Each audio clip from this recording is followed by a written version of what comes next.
A very good morning to all my dear friends. I am Prashant Mavani. I hope you all are doing good. Today is 24th of June 2020. Day is Wednesday. I would like to start today's discussion with this quote by James Lovelock.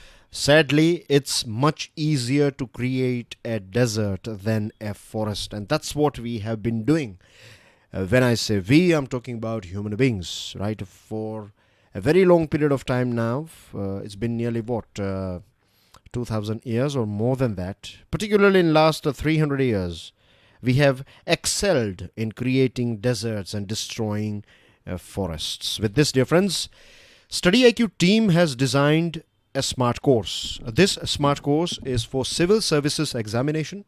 It covers your pre and mains examination, and to find out more about it, all you have to do is download our mobile application.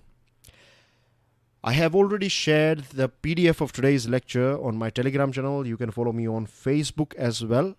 And please make sure that you share this lecture with other students. If you are following it on regular basis, then please make sure that you share this lecture with other students. You can share it. There are so many Telegram channels. You can share on those channels. You can share on various different platforms, right? Because you are the brand ambassador of this series, right? This series is it belongs to all of us. So my job is to deliver as best quality lectures as possible and share it with you guys. I think your job is to share it with others. So think about it, and if you genuinely believe in this series, then do share it. If you have learned something from today's discussion, then don't forget to hit the like button, and please don't forget to subscribe to our YouTube channel. Your likes, your sharing, your subscription, all these things are energy for us, right? They motivate us to do things or keep going on and on. On our table, dear friends, first article, one of the most important article of the day, I can say of the month as well, right? This one is about transforming education. Very interesting article. Second one is about H-1B visa. Third one is about our Indian Air Force, to be precise. Fourth one is about agriculture and ironies, and the last portion is going to be news items.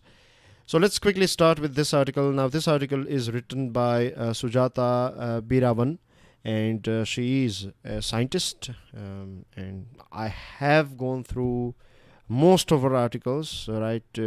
We find her articles, I'm not sure about other platforms, but once a month or something we find her one article in the Hindu newspaper.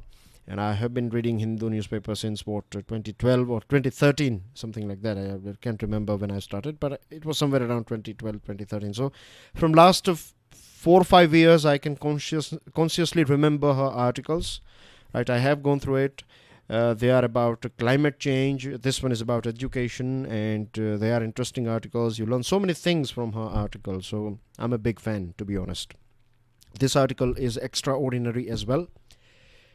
Now, dear friends, we know that COVID-19 has affected all of us directly, indirectly, in huge or in tiny way, every one of us, and I can safely say that every human being on this planet, directly, indirectly, he or she has been affected. Or when I say affected, I mean to say economically or socially, maybe health-wise, we all are. Or sometimes you are far away in your country, there is no COVID-19, but then as well that fear is there. So directly, indirectly, all of us are affected. Our life, our education, our work, our travel, our economy, everything is jolted by this COVID-19.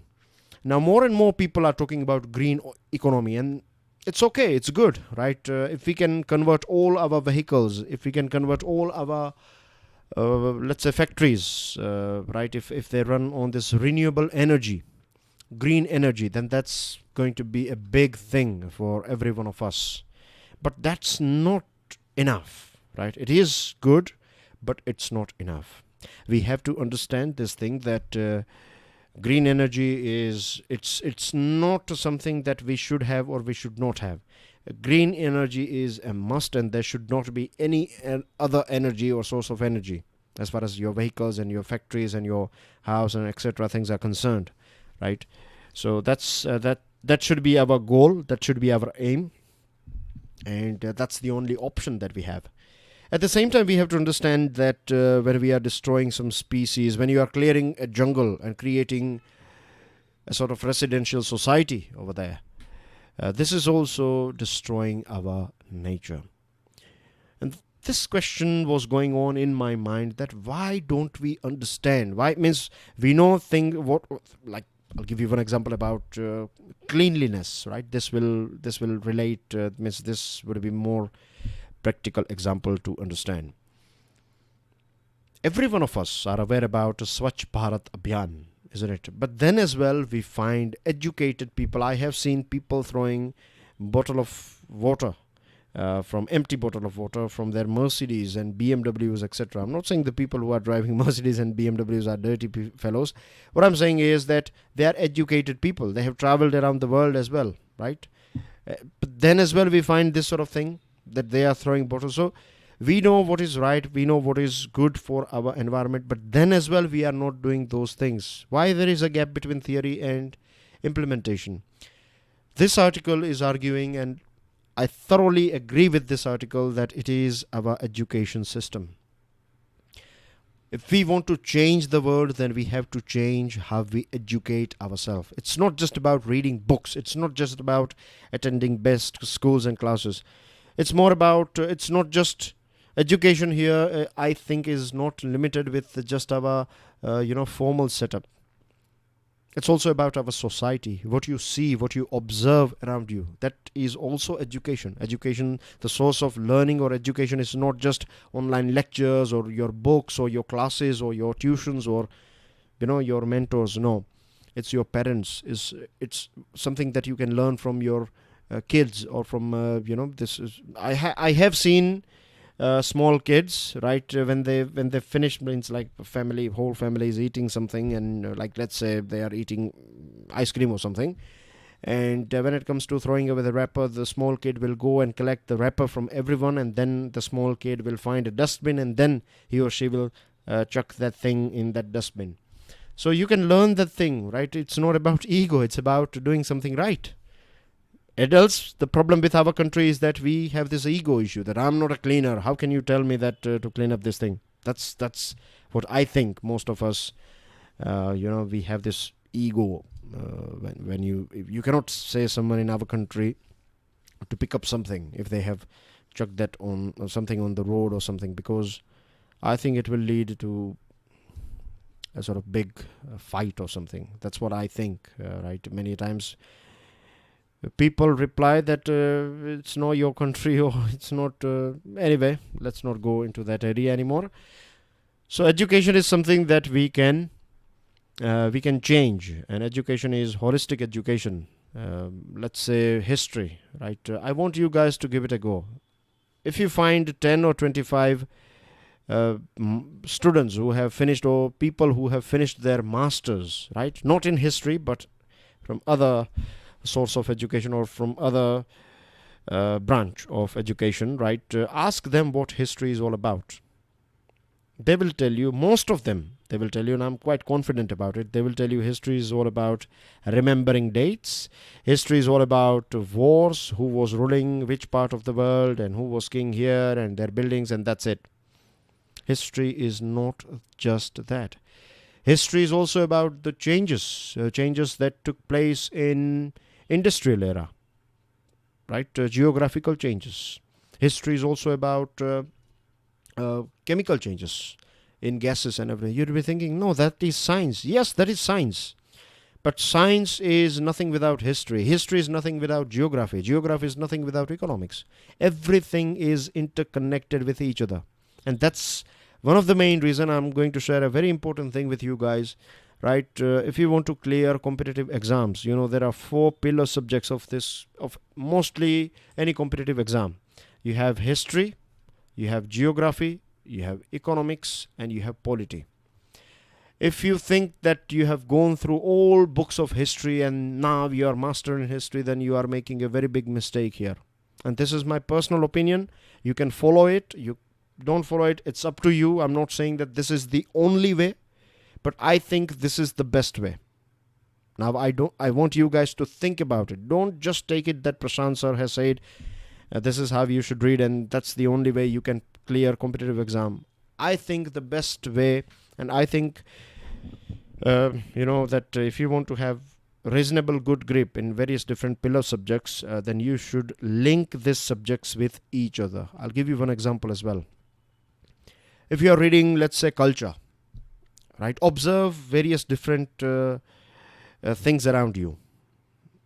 Or let me give you one more simple example. There are few religions, they wear, or people of that particular religion, they wear certain types of clothes, right? They follow certain types of rituals and things. If you go back to the history of that religion, origin of that religion, then you will find that geography played a very important role. That's the reason why people are wearing something on their head like a turban or a skull cap, etc. Their dresses are, the way they dress themselves is also associated with the geography of that region.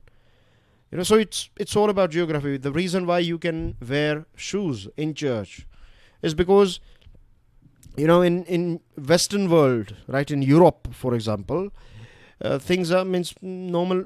Generally speaking, 9-10 months you are under snowfall or you are under severe winter. So if you take off your shoes, and if you think that without shoes you can enter church and you can sit there for like 5 minutes, then that's not possible, right? You will get cold feet and you want to be able to concentrate on God. You will just step out and wear your shoes. So this is just one rough example that I'm presenting in front of you. There are so many interesting things that you can, the shape of our house in India, right? In Kashmir is different, in Kerala it's different, in Gujarat it's different. Everything is associated with geography, history, economics, right? The way, in old days, agriculture was the main source. And after that, people started producing, once we had this control over agriculture, if we know that we can have like food security, then we started settling down. Once we started settling down, then we started creating other things. Then we started exporting those things to next kingdom. Then this security services started, Silk Route, and at that point of time, there were so many kings, they used to provide this security service that if you pass through this area, then we will guarantee you a secure passage, but you have to pay a tax in return. So services. So everything, you have to look at these subjects from this point of view. There should be a sort of interdisciplinary approach. This is the right word. I hope things are clear to you. So without interdisciplinary approach, right, we will not understand. We will go through history. We will remember things about geography, but its impact on each other, until and unless we don't have that thing. It's like a cobweb. If you touch one string, right, then the whole cobweb will be in motion. It will dance. Same thing goes with subject. History is not just history. History is also economics and geography and biology and chemistry, etc. So we need to integrate all these subjects. I'll give you a few more examples like history. When we study history, we study about wars and victors and ecological. We don't talk about ecological changes. We have gone through this portion which is very famous, railways, right? It was this British Empire that introduced railway in our country. And it was for extraction of resources. We know this thing. It was also for war. It was used for war. Like you can transport soldiers from one place to another. But we don't talk about this woods, or this wood that was used for creating this railway. These planks that they used, wooden planks, of course, and its impact on tribal people. How it destroyed our forest. Like I still remember one thing, that when this people of Holland, Dutch people, they used to control this Java island. That is part of Indonesia now. So Java island was a very tropical place, right? It was covered with evergreen forest. And then this Dutch Empire, they have destroyed this whole forest of Java island. So that is also part of history. That is also part of geography as well as economy. Everything is interconnected with military, right? Without British railways, it was not possible for them to win so many battles that they have won. So when it comes to climate change, the reason why we see a sort of big gap between implementation, and a big gap between theories and implementation, is because Even today we are studying our subjects, chemistry. We are not talking about nitrogen cycle, carbon cycle, phosphorus, water cycle. All these things should be part of chemistry. So I hope things are clear to you. So we need to change our education delivery system, right? We need to unlearn so many things, and we need to learn so many new things. And there are a few books here that are mentioned in this article: Unruly Voters, Indica, then you have this Great Derangement. These are few books that are mentioned in this article. They are very holistic. They are talking about rain and rivers and coasts and human activity and political and economic development and so many things. And as far as economic development is concerned, right, we are obsessed. And when I say we, I'm not just talking about India. The world is obsessed with figures, right, with quantity rather than quality. If your economical growth is 20% GDP growth per year, then you will be like that leader will stay as a prime minister or president for next 20 years. Because the whole world, the people will vote that person, because that person has helped this family to buy a new car, a new house, because economic development is quite robust. But what about jungles? Today, this growth is like, is very precious to us. But in long term, this money, this everything will be of no use. We have seen this thing in coronavirus episode, that even if you are living in a big bungalow, it's okay. That's fine. That's good. But that's not going to protect you from coronavirus. So James Lovelock, he has given this a Gaia Hypothesis. Gaia Hypothesis is, I can see a connection with Hindu way of life or Hindu belief system, that the whole world is made up of 5 elements. And that's what Gaia Hypothesis, James Lovelock is saying, that these 5 elements are interacting with each other. This is a pure system. It's a very complex system. But these 5 things, they interact with each other in such a way that it will create, or it has created, life on this planet. And human beings, we are destroying or we are disturbing these energies, and this is the reason why things are going wrong, right? So to educate people so that people can follow this thing, we need proper education. So this was one of the most important article of the week or of the month, right? I want you guys to download this article and keep this article with you guys and go through it 3-4 times and revise it as well. Moving on to next item, it's a very easy to understand news item, or you can say editorial.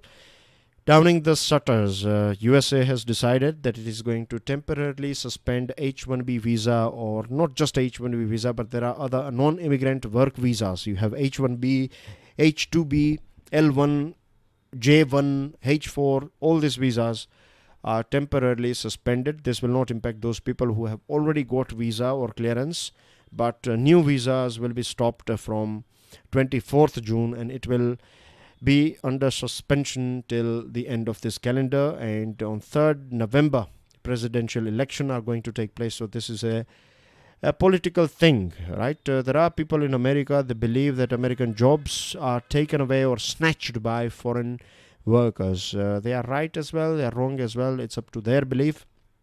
But I think we are living in a very competitive world. So if someone is better than you, then he or she will replace you one day or another.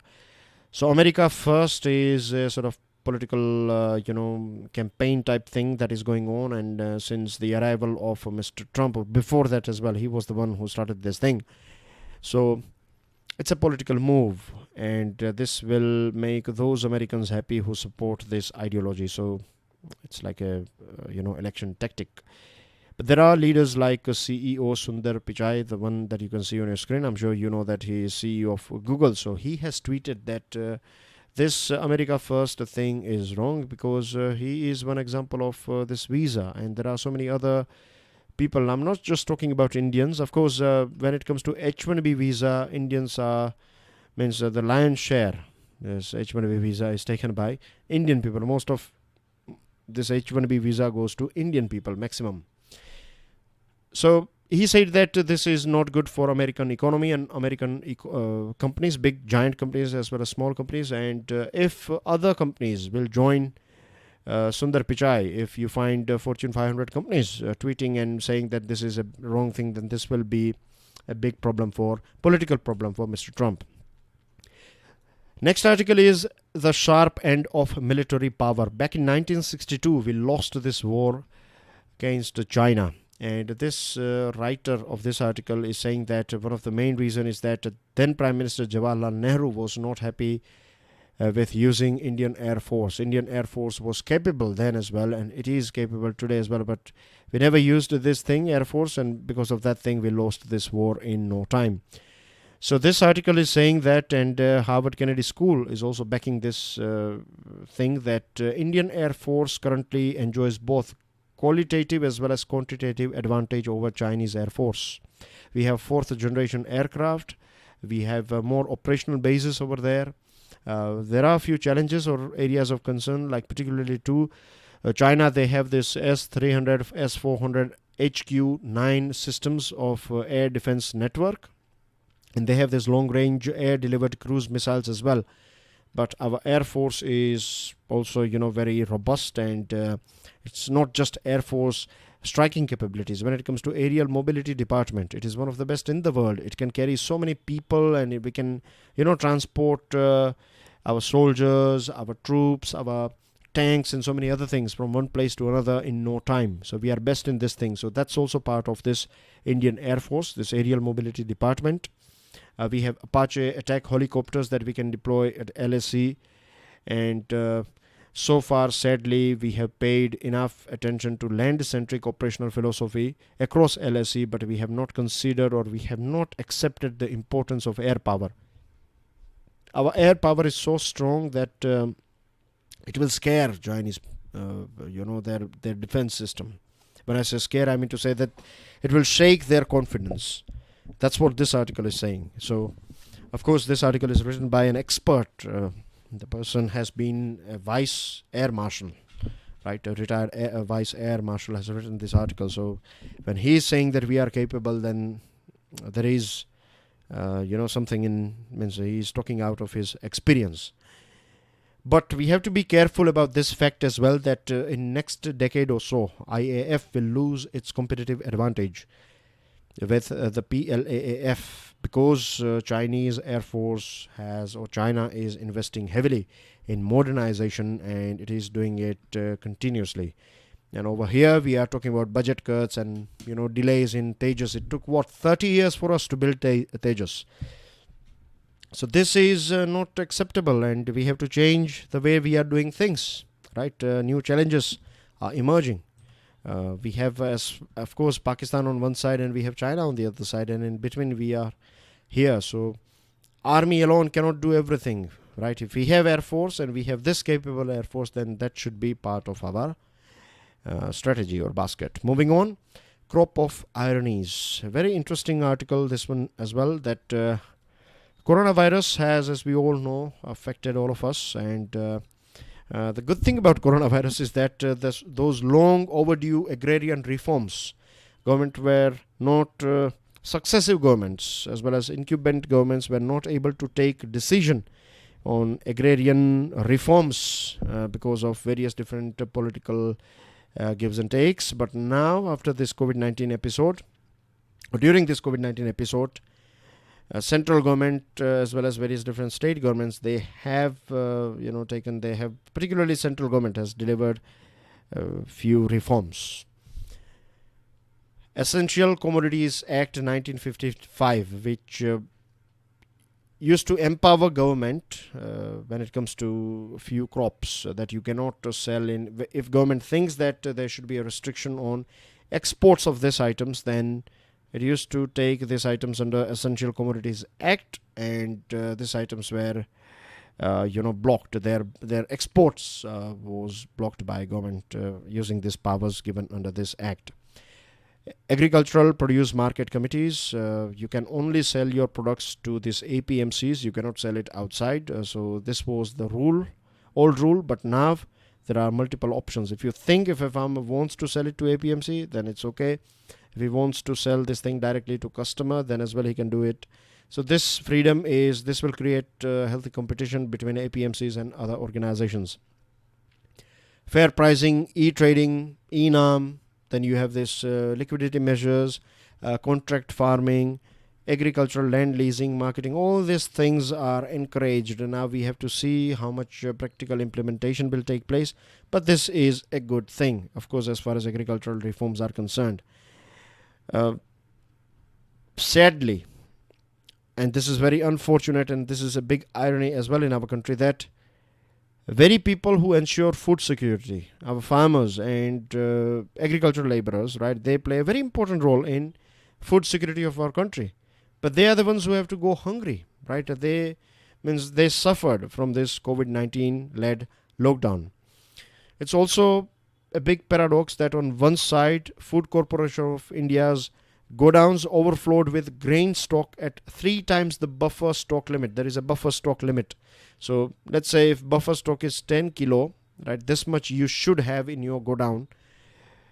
And this FCI was holding 3 times more, like 30 kilo, for example.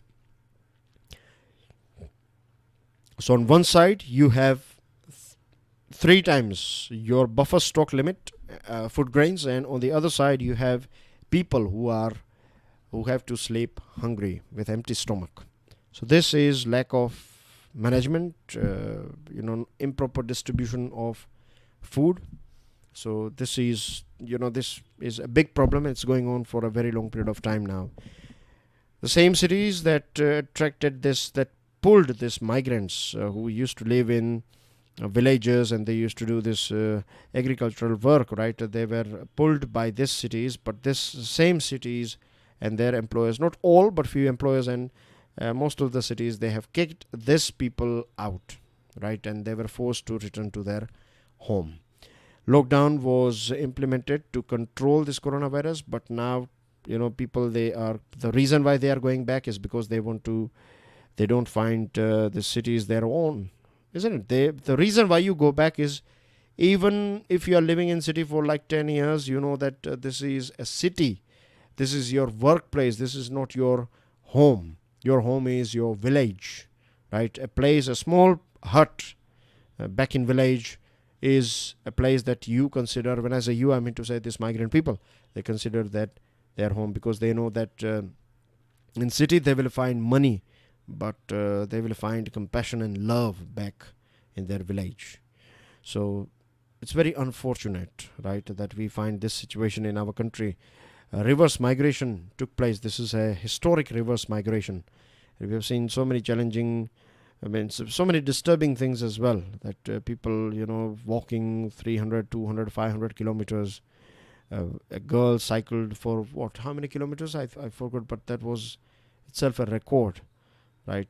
So she carried her father. Her father was not able to ride or to walk or something like that. He was not well. So this girl, she cycled back and forth, I think 1,000 kilometers or something like that. I think I forgot the figure, but it was outstanding. So anyway, we find this sort of things. This lockdown has shown us so many disturbing things about our country. So many realities are now out, and we cannot let it go as it is, right? We need to change this thing. We need to create job opportunities for people in rural area. Why you have to have all your factories in urban area or semi-urban area only? Why can't we have the same factories in rural area? It will be much easier, right? You will get your labor, you get so many things. The reason why we have to set up is because the way we have designed our cities, right? We create good roads and everything's around city area, but when we go to villages, we don't care that much about road connectivity, and this is the reason why we don't find this good quality job opportunities nearby village area. One nation, one ration card. It is not a new thing. This thing was on the table of the government a few years ago as well, but at that point of time, no one thought about its utility during time of disaster. And so this was our mistake, right? If this thing was active, then I think people would have stayed where they are, rather than this reverse migration taking place, and this increases the risk of COVID-19 spreading to our hinterland or our countryside. The government has also hiked the MSP of Kharif crops, 14 Kharif crops to be precise. But this will, I don't know how much impact it will create, because there is a lack of manpower, working capital, machinery and storage. So production may go down. So the things that we can do is we need to switch over from cash crop. We need to focus on food crops. Second thing, we need to do more and more. We need to go more and more local, create a local supply chain. If you can create your supply chain within your district or within few villages, then that's the best thing. Increase government allocation to poor farmers through PM Kisan. Ensure timely availability of seeds and fertilizers for next season. Involve farmer producer organizations in the whole process. So it's like cooperatives, right, where farmers will have more power to bargain and negotiate. And the World Hunger Day was observed on 28th May 2020. And unfortunately, India is at 102 rank out of 117 qualifying countries. So we are not doing that great. And this is a matter of shame for us, because 17% of our Indian GDP, the contribution is from agriculture. 50% of Indian population is dependent on agriculture, and our rank as far as hunger index is concerned, global hunger index, we are at 102 rank. So it's very bad, and on top we are getting this climate change impact as well. So we need to do it fast, and we need to implement positive things as quickly as possible. Russia, India, China trilateral foreign ministers video conference took place. As Jaishankar said that the challenge today is not just of one of concepts and norms, but equally of their practice. It's not just about, we don't know, it's not like we don't know what is right and what is good, right? The problem is about practice. People are talking big things, but when it comes to implementation, they are not doing it. That's what S. Jaishankar said, and he was referring, I think, to about China. India made a significant contribution with 2.3 million of its citizens under arms and 14 million more participating in war production. Indian blood was shed at the battlefields of the world, from Tobruk to El Alamein, Monte Cassino to Singapore, Kohima to Borneo. So he said that India played this big role in World War II. But unfortunately, I think why we are not part of United Nations Security Council. India and China have reached a consensus to disengage. That's a good news, but we have to be careful. Something similar was achieved back in 6th June 2020, and on 15th we were attacked. So we have to be a bit careful here. Army Staff General M.M. Narwane reached Leh on a 2-day visit to Ladakh, and he visited our soldiers who are injured in this Galwan standoff. So this is going to be a big moral booster for our soldiers, that your top officer is your top boss is visiting you. So this is a very good gesture, right? This indicates the professionalism as well as the love that this army people, they share with each other. Fraternity, right?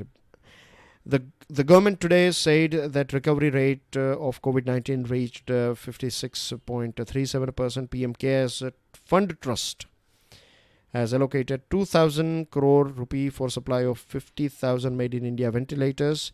And ASHA workers of Himachal Pradesh, they have played a very important, significant role in containing the coronavirus pandemic. And CM is going to give 2,000 rupees per month extra for the month of June and July to ASHA workers, all ASHA workers.